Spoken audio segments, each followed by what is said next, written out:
productivos, ¿sí? Después los otros, cuando vayamos llegando, los vamos a ir viendo. Entre los explicativos tenemos los experimentales, como hablamos la semana pasada, los ensayos clínicos controlados, randomizados, y los no experimentales, en los cuales el investigador no realiza ninguna intervención, en los cuales son los casos y controles y las cortes. Dentro de los estudios descriptivos, tenemos estos dos grupos importantes, que son los transversales y los longitudinales, ¿sí? Descriptivos, ¿por qué? Porque buscan describir una población o los grupos, o sea, busca describir qué es lo que yo estoy investigando, ¿sí? Sin quizás tomar mucha más participación, ¿está? Y las dos grandes diferencias entre transversales y longitudinales tienen que ver con la cantidad de veces que yo mido las variables, ¿no es cierto? Los longitudinales, yo voy a medir las variables distintas veces en el tiempo, ¿sí? No voy a hacer una sola medición, voy a hacer más de una. Dependiendo si lo hago de hoy hacia adelante, van a ser prospectivos, o si yo tomo el hoy y me voy a medirla hacia atrás, esas variables, va a ser retrospectivo. Está. En cambio, los estudios transversales son estudios en los cuales, ya vamos a ver bien ahora cuando empecemos a describirlos, se toma como una imagen fotográfica de una población o un grupo a estudiar, ¿sí? Eh, y yo recolecto las características de esa población en un momento determinado, en el tiempo y en un lugar determinado. Y hago como una foto, vamos a llamarla, de esa población para poder describirla, ¿sí? ¿Cuáles son las características o algunas de las características de los estudios transversales? Bueno, que tienen la capacidad de poder estudiar varias variables, de forma simultánea, ¿sí? ¿Cómo sería esto? Yo agarro un grupo de pacientes y les hago una encuesta y en esa encuesta les puedo preguntar si padecen X enfermedad, pero aparte les puedo preguntar, no sé, si fuman, si no fuman, si consumen alcohol, si no consumen alcohol, si hacen actividad física, o sea, puedo indagar sobre la patología y sobre tantas otras variables todas juntas al mismo tiempo. ¿Está? Lo más importante que tienen que saber y que ustedes tienen que aprender a asociar es que el objetivo de estos tipos de estudios es buscar o investigar las prevalencias de las enfermedades. Y acá es el primer gran concepto que tenemos que repasar un poquitito. ¿Quién se acuerda qué es una prevalencia?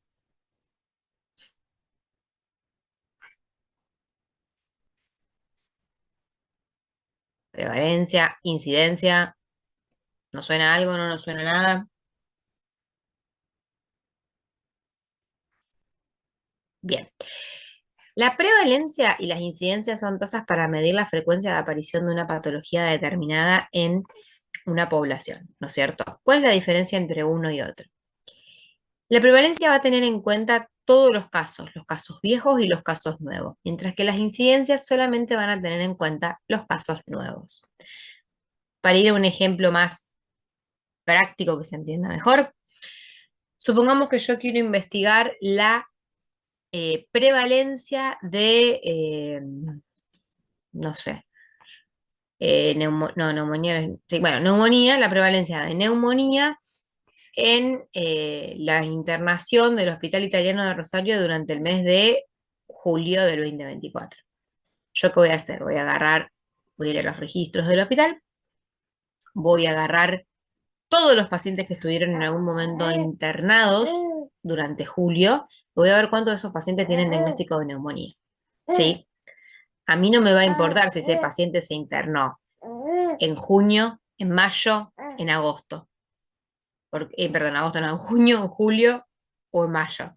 Yo voy a tener en cuenta todos los casos. Tanto el que se internó en mayo y llega a julio aún con una neumonía, o que se internó en junio y llega a julio con la neumonía, o el que se internó en julio.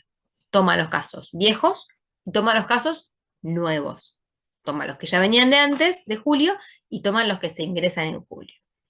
En cambio, si yo planteo que voy a buscar la incidencia de neumonía en las internaciones del Hospital Italiano de Rosario durante el mes de julio del 2024, yo solo voy a tomar en cuenta aquellos pacientes que ingresan con el diagnóstico de neumonía durante el mes de julio.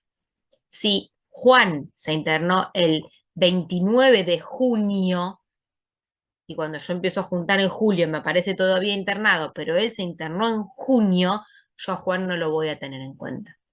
En cambio, si a María se interna el 10 de julio con el diagnóstico de neumonía, entonces a ella sí la voy a tener en cuenta. La tasa de incidencia solo tiene en cuenta los casos nuevos en ese periodo de tiempo. En cambio, la tasa de prevalencia considera todos los casos, los viejos y los nuevos. ¿Se entiende esto? Bien. Como decía, los estudios transversales van a ir a estudiar prevalencias. No sirven para las incidencias, ¿sí? Y otra de las grandes limitaciones por ahí, o una de las grandes limitaciones que puede llegar a tener o que tiene este estudio, es que al estudiar todas las variables de una forma simultánea, no permite establecer una relación temporal entre la aparición de esas variables. Por ejemplo, si yo digo que si yo investigo en una serie de pacientes el diagnóstico de cáncer de pulmón y el hábito tabáquico, yo puedo establecer una relación entre que los pacientes que tenían hábito tabáquico probablemente van a tener mayor prevalencia de cáncer de pulmón. Ahora, yo no puedo bajo ningún concepto poder decir que fue primero, si el cáncer de pulmón o el hábito tabáquico. Lo puedo presumir, pero no lo puedo demostrar con este tipo de estudios, ¿sí? Esperen que me apareció un cartel acá. Ahí está. Como les decía recién, o hace un rato, se trata de una imagen fotográfica, ¿sí?, de la población o de una muestra de ella, en la que se explora a nivel individual y en forma simultánea la presencia o ausencia de una o más variables independientes y de una o más variables potencialmente dependientes. Otros conceptos muy importantes: variables dependientes y variables independientes. ¿Qué son las variables dependientes y las variables independientes? Y esto es importante que lo sepan para todos los diseños, no solamente para este. Una variable independiente es una variable que su aparición en la población no va a depender de la presencia de otra variable. Por eso es independiente. En cambio, una variable dependiente es una variable en la cual su aparición va a estar sujeta a la presencia o no de la variable independiente. Por ejemplo, si yo deseo evaluar la prevalencia de cáncer de pulmón en, no sé, Rosario en los últimos 10 años, por ejemplo, y una de las cosas que hago es consultar en los pacientes con cáncer de pulmón y sin cáncer de pulmón, cuando les hago la encuesta, consulto si tienen hábito tabáquico o no. ¿Está? Entonces mis dos variables van a ser hábito tabáquico y cáncer de pulmón. ¿Cuál de estas dos ustedes consideran que es la independiente y cuál consideran que es la dependiente?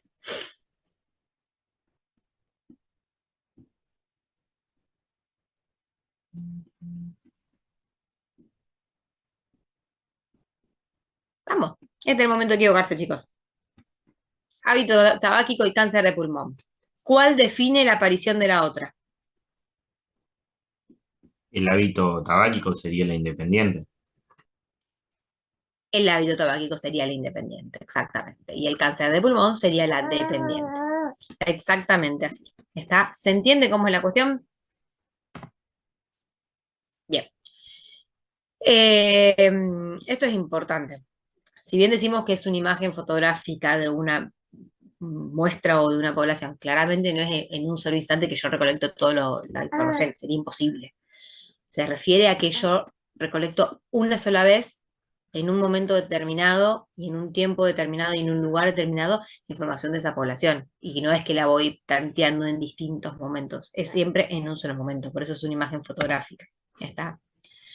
Las ventajas más importantes, bueno, el bajo costo, son relativamente fáciles de hacer, de llevar a cabo, de ejecutar, ¿sí? La posibilidad de estudiar varias variables al mismo tiempo, ¿sí? Y en cambio, las desventajas más importantes, eh, podría decirse que es la más importante, es la imposibilidad, lo que les decía antes, de poder establecer una relación temporal entre las variables. Yo con este estudio no puedo determinar qué apareció primero y qué apareció después. ¿Está? Y por supuesto que la limitación para obtener incidencias y que es muy pasible de poder tener sesgos cuando uno recolecta los datos. Esto que hay acá es una tabla de contingencia. A partir de ahora vamos a trabajar mucho con los estudios, con las tablas de contingencia, ¿sí? Todos han trabajado alguna vez, son tablas de doble entrada en las cuales hay filas y columnas. ¿Qué es lo importante acá a tener en cuenta? Porque siempre se completan de la misma forma las tablas. Los software para análisis estadístico cruzan los datos siempre de la misma manera. Siempre los van a cruzar de la misma manera. Entonces, que esté bien o mal calculado va a depender de cómo yo cargue esos datos. Si yo cargo los datos bien, me los va a cruzar bien. Si yo cargo los datos al revés, me los va a cruzar al revés. ¿Por qué es importante esto? Porque siempre, siempre, siempre las variables independientes van a ir en las filas y las variables dependientes van a ir en las columnas. Si se fijan acá, en esta tabla puntualmente dice factor de riesgo o factor de protección, expuestos y no expuestos, eso sería lo independiente. En el ejemplo que dimos antes, hábito tabáquico, fumadores, no fumadores, por ejemplo. Y en las columnas, fíjense que dice enfermedad o daño, como por ejemplo puede ser cáncer de pulmón o no cáncer de pulmón. Está siempre, siempre, siempre. Las variables independientes van a ir en las filas y las variables dependientes van a ir en las columnas. Ahora vamos a abrir el EPIDAT y les voy a explicar todo esto que les voy a nombrar así muy rápidamente en estos tipos de estudios de ejercicios en el EPIDAT. Lo que vamos a tener para describir son las medidas de frecuencia de la prevalencia de enfermedad en expuestos y no expuestos y prevalencia de exposición en enfermos y no enfermos, las medidas de asociación, que son las razones de prevalencia de exposición, la razón de prevalencia de enfermedad, el radio o intervalo de confianza, las medidas de significancia estadística, que son el chi cuadrado y la prueba exacta de Fisher. Vamos con un primer ejemplo. Un estudio transversal para conocer la prevalencia de osteoporosis y su relación con algunos factores de riesgo potenciales incluyó a 400 mujeres con edades entre 50 y 54 años. A cada una se le realizó una densitometría de columna y se completó un cuestionario de antecedentes. La densitometría es el estudio por el cual ustedes se diagnostican la osteoporosis. Ahora, teniendo este enunciado, y no me digan la respuesta por qué dice estudio transversal, porque tranquilamente podrían no decir que es un estudio transversal, solo decir un estudio para conocer la prevalencia de osteoporosis y la relación, bla, bla, bla, bla. ¿Cómo sé yo que esto es un estudio transversal? ¿Cómo me doy cuenta yo que esto es un estudio transversal? Repito, no me digan por qué dice que es un estudio transversal. Hay otras cosas que podemos ver para darnos cuenta. Según lo que yo les acabo de explicar, ¿qué les daría la pauta de que esto es un estudio transversal? Que dice que se les realizó una densitometría, puede ser. No, esa es la forma con la cual ellos diagnostican la osteoporosis. Sí, No, pero me refiero a una como cantidad, no por el estudio en sí. no, no, no es eso. Hay algo que es más específico que estuvimos. Porque dice la prevalencia, profe. Exactamente, porque el objetivo del estudio es buscar una prevalencia. Siempre que el objetivo del estudio sea buscar una prevalencia, es un estudio transversal. Fin, no hay más para aclarar. ¿Está? Entonces puede decir un estudio sin decir que es transversal, pero cuando les diga que el objetivo es buscar una prevalencia, ustedes ya saben que el estudio es de diseño transversal. Bien, para el ejemplo, se consideran solo las variables dicotómicas osteoporosis y antecedente de dieta pobre en calcio. De las 80 pacientes que presentaban osteoporosis, 58 presentaban antecedente de dieta pobre en calcio, en tanto que entre las 320 que no tenían osteoporosis, el número de mujeres con este antecedente era de 62. ¿Cuáles son las dos variables que yo estoy analizando acá?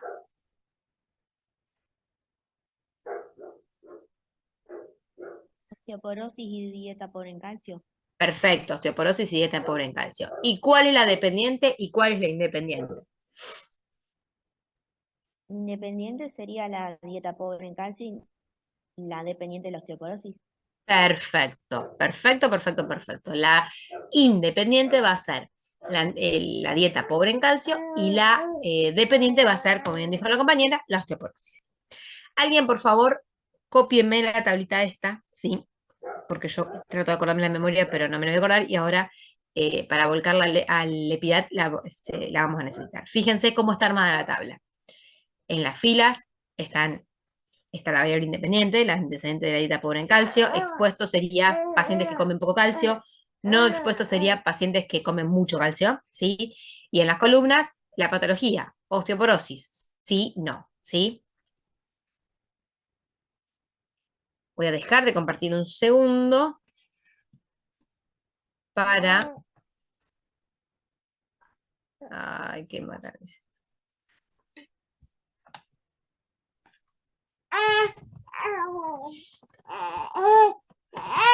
Ey.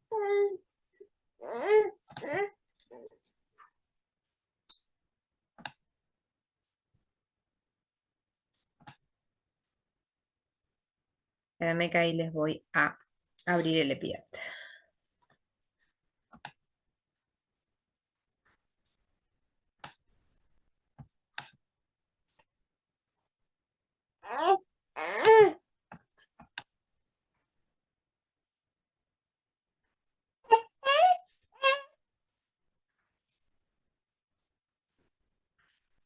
Bien, ¿se ve ahí el EPIAT?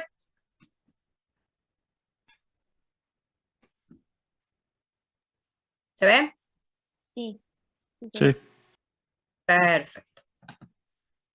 Bueno, ¿todos tienen el EPIAT en sus computadoras? ¿Alguien no lo tiene?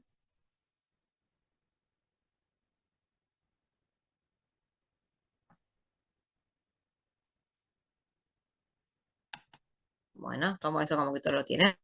Escuchen, para poder abrir, en realidad para ir a donde tenemos que trabajar, vamos a ir a métodos, tabla de contingencia, tabla 2x2, tablas simples, ¿sí? Repito, métodos, tabla de contingencia, tabla 2x2, simple. Ahí se les va a abrir este cuadrito, ¿sí? Que es con el que vamos a trabajar a partir de ahora. Fíjense que acá me da para marcar el tipo de estudio con el que yo voy a trabajar. En este caso vamos a trabajar transversales, pero cuando estemos trabajando con algún otro diseño hay que marcar el otro. Nivel de confianza, siempre por defecto vamos a trabajar con 95, a no ser que por algún motivo el enunciado aclare que quiere trabajar con un nivel de confianza mayor. Si no, siempre va a ser 95%. Y la tablita que habíamos hablado, enfermos sanos, en este caso osteoporosis, sin osteoporosis, expuestos, no expuestos, perdón, no expuestos, en este caso, dieta pobre en calcio, dieta rica en calcio sería. Dijimos, ¿alguien copió la tabla? Si no, esperen que entro yo lo busco.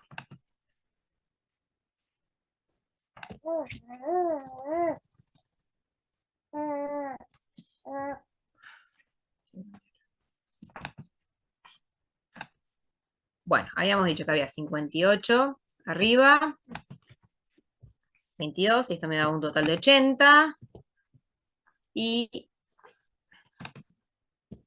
62, 258.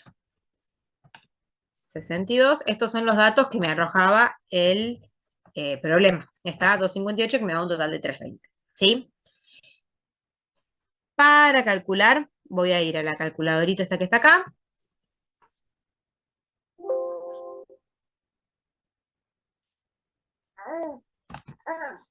Espérenme, ahí está. Y para abrir la página y poder ver todo bien, voy a darle a la lupita y esto me va a permitir, por ejemplo, seleccionar, copiar y pegar. ¿Estamos?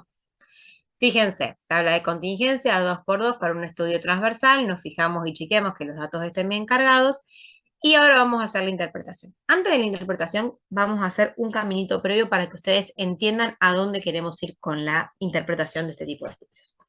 Como hablamos la semana pasada, toda investigación surge de una pregunta de investigación, ¿sí?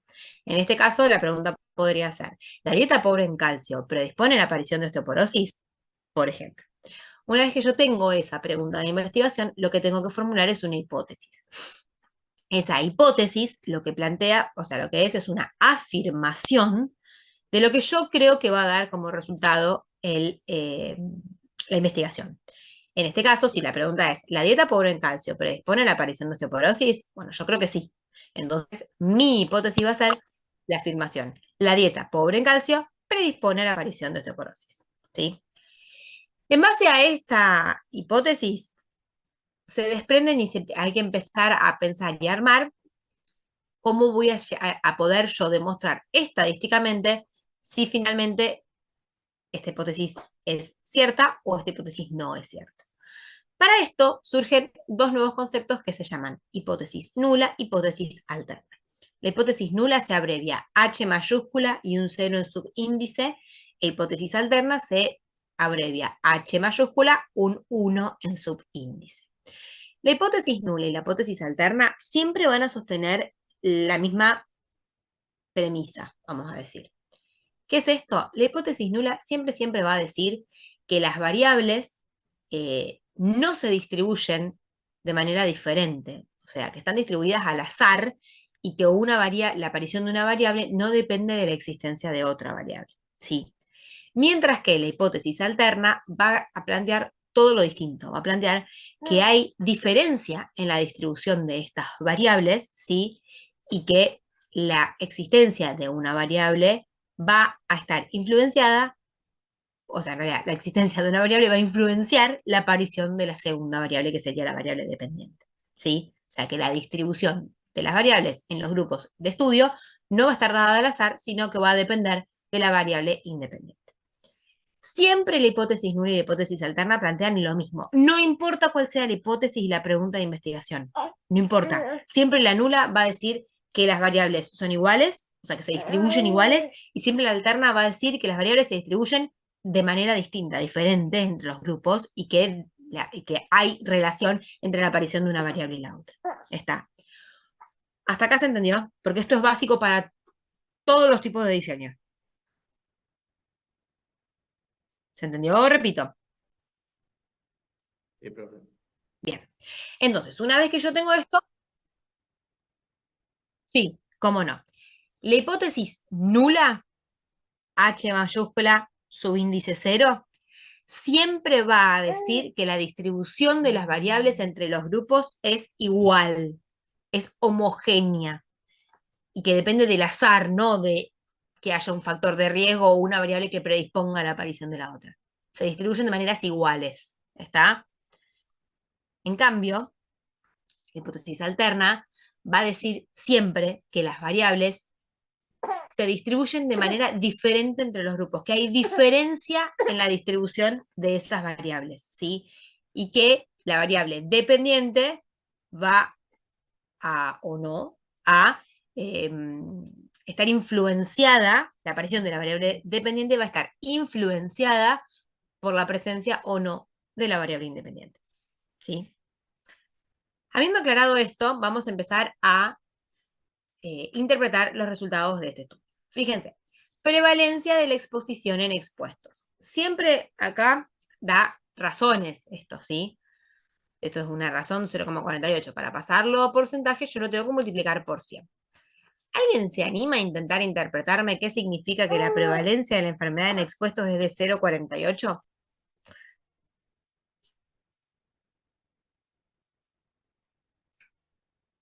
Puede ser, profe, que de los que se estudiaron, aquellos que digamos que estaban expuestos, o sea, que tenían la dieta pobre de calcio, el 48% tenían osteoporosis.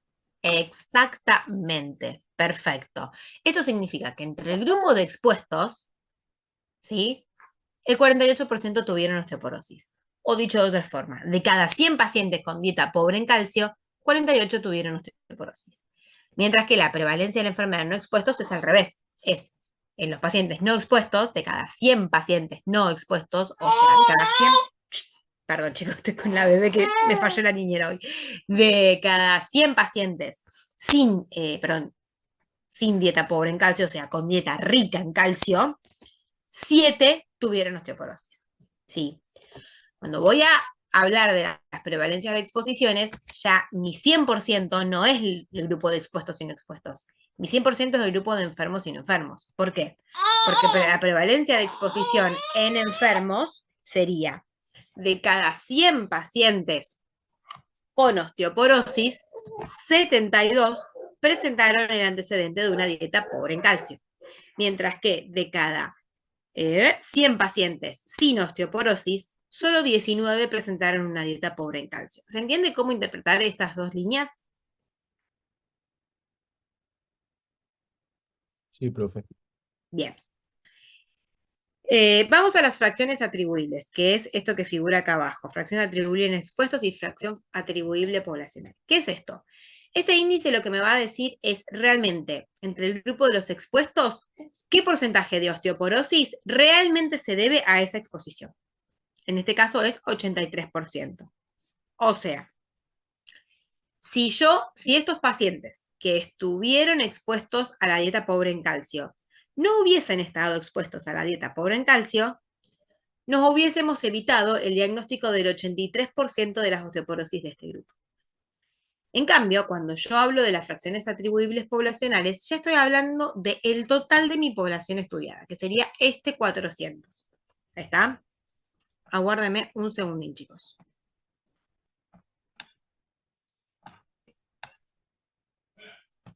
Un segundín.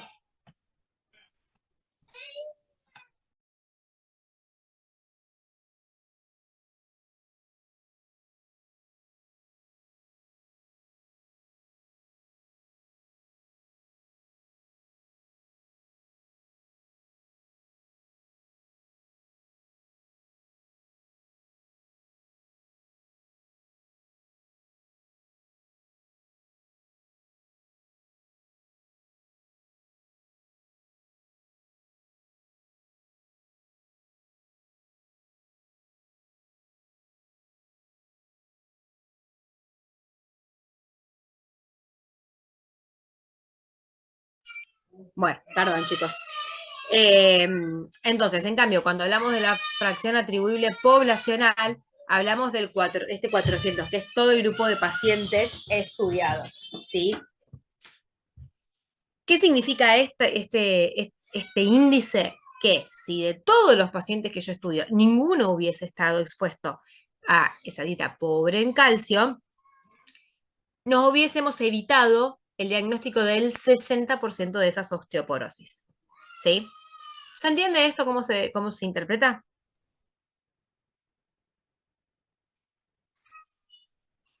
¿Se entiende? Lo repito. Si lo puedo repetir una vez más, por favor. Bien.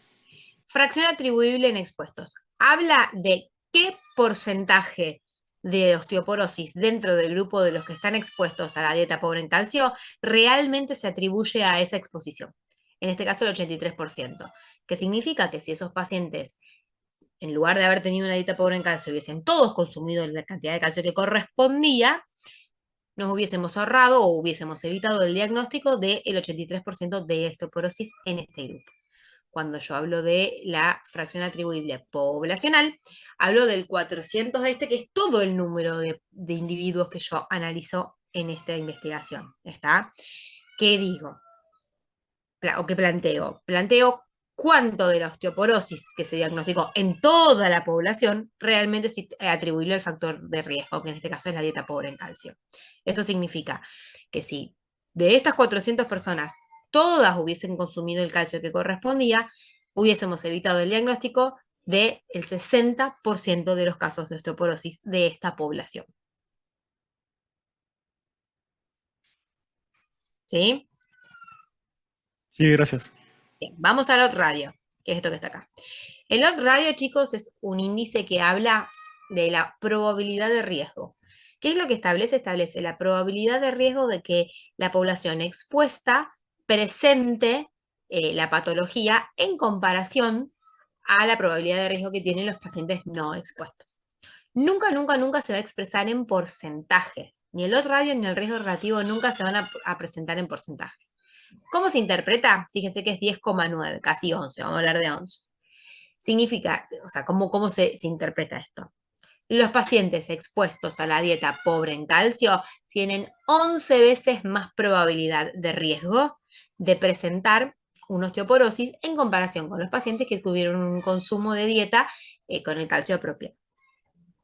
¿Por qué es importante también el odds radio? Porque el odds radio me va a definir si mi factor de exposición es un factor de riesgo o es un factor de protección. ¿Por qué? Porque si ese odds radio me da más de 1, el factor de exposición se comporta como un factor de riesgo para la patología. Mientras que si el odds radio me da menor de 1, 0, lo que se les ocurra, ese factor de exposición se comporta como un factor de protección para la patología. ¿Se entendió esto? Sí, profe. Bien. Vamos a ir primero a esto, al chi cuadrado, ¿sí? Y al valor de P, y después voy a ir al intervalo de confianza.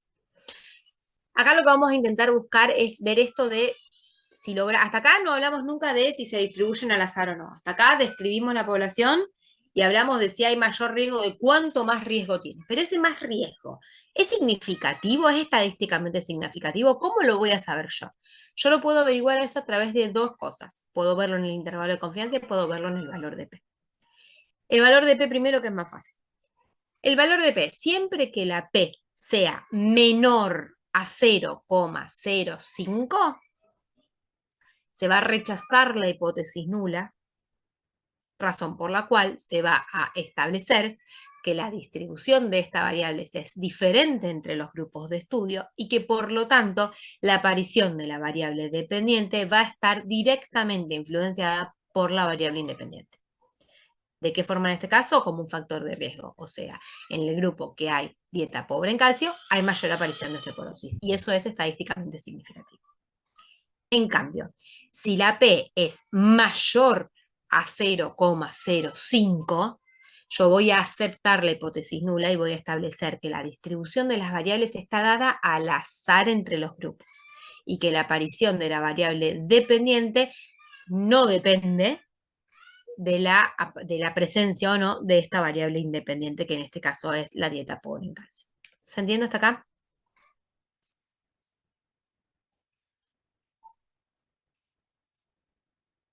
¿Se entiende? Os repito. Sí, profe, se entiende. Perfecto. La otra forma que yo tengo de ver esta significancia estadística es a través del intervalo de confianza del odds radio. Fíjense, acá.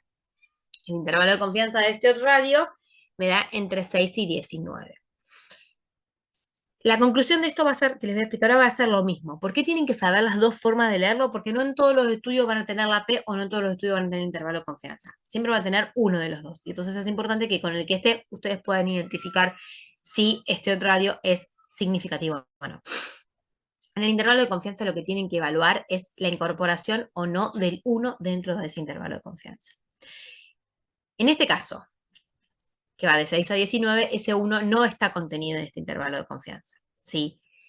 Si el intervalo de confianza no contiene al 1, se va a rechazar la hipótesis nula y yo voy a establecer que esas variables tienen una diferencia en su distribución y que la aparición de una variable independiente va a estar influenciando la aparición de la variable dependiente. En cambio, si este intervalo de confianza sí contiene al 1, entonces yo voy a aceptar esa hipótesis nula y voy a establecer que la distribución de las variables entre los grupos estudiados es al azar, que se distribuyen de manera homogénea o igual. La conclusión es la misma que con la P, no es distinta. Solo que son dos formas de llegar a la misma conclusión. ¿Alguna duda o alguna pregunta hasta acá, chicos?